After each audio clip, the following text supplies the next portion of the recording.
Welcome back again to our channel. What are we looking at today? We are looking at water management in catfish farming. Catfish farming involves a lot of practices. One of the key area in catfish farming is water management. Catfish feed, defecate inside the same water which they live in. If this is your first time of coming across our channel, please subscribe so that anytime we drop notification, you will be notified. Also follow us on our Facebook page. Let's go back to what we've been discussing before now. Water management in catfish involves a lot of practices. This means that the quality of water will directly affect the life of the fish, such as fish feed efficiency, rate of growth, survival, and the state of the health of the fish. When the water quality depreciates, the feed consumption will also be affected. That is a tenth of the body weight, feed conversion rate. When the fish take 1 kg of feed, it is being converted into 1 kg of body weight. When this is not effectively done, it will result to poor growth. The fish survival will also be affected. Even it can also lead to mass death. The key water quality parameter that should be constantly monitored are dissolved oxygen, temperature, pH of the water, ammonia, water level management, turbidity, total suspended solid, carbon dioxide, nitrite, nitrate, and phosphates. All these that I've just listed, they are key in water management. But i- depending on the value chain you belong to, like those that are into hatchery, one of the key area that is so important is the pH, but that falls under the chemical classification of the property. An alkaline environment determines a lot in hatchability of the eggs. So we are going to discuss that more when we are discussing about hatchery.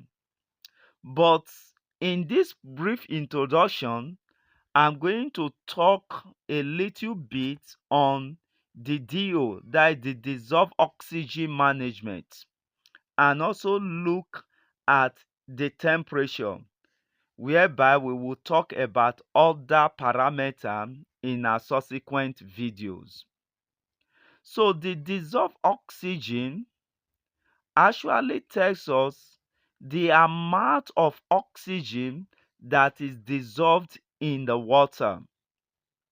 Farmers should aim to maintain dissolved oxygen level in the water.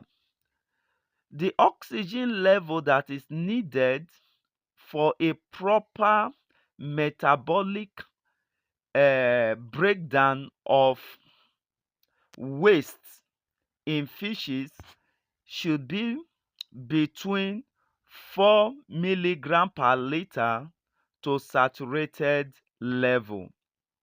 When dissolved oxygen level are low, fish will be stressed and they will not eat very well. And you know that when fish does not eat very well, it will hinder the growth and also the body weight. So farmers should use erection to increase the dissolved oxygen in the water. The dissolved oxygen will help to also break down any potential harmful metabolic waste inside the water. That is, any harmful substances in the water like ammonia. Ammonia will be broken down into nitrates, and the nitrate will be broken down into nitrite, because a high level of ammonia in the water will also have a lot of effect on the fish. So let's look at the temperature also. Temperature is very crucial when it comes to raising of catfish. You know, fishes are cold-blooded animals, so they need a temperature of between 26 degrees centigrade to 32 degrees centigrade. So if the temperature is between that very range, the fish will do very well. They will do very well. But if the temperature is between 16 degrees centigrade to 26 degrees centigrade, the feed intake will be reduced, and that will translate to what? Hindrances to the growth of the fish. But when the temperature is lower than 16, that will automatically stop the growth of the fish and result to the death of most of the fishes. So low temperature cause a lot of havoc in fish. What it will do is that it will stop the waste being converted in the water. Another area of the temperature is that if the temperature is above 32 degrees centigrade, the resultant effect on the catfish is not also good, because when the oxygen in the water cannot easily be dissolved in warm water, that will also lead to stress and eventually death. How do you manage these key two parameters we've actually talked about as part of the discussion in today's teaching?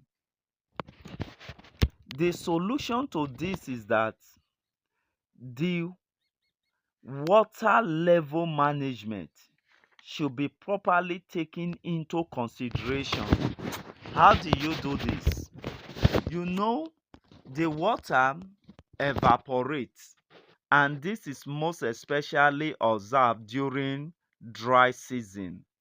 So the water, when it evaporates, you should regularly fill your water. This is most especially for those that are using concrete pond, tarpaulin pond, and rubber.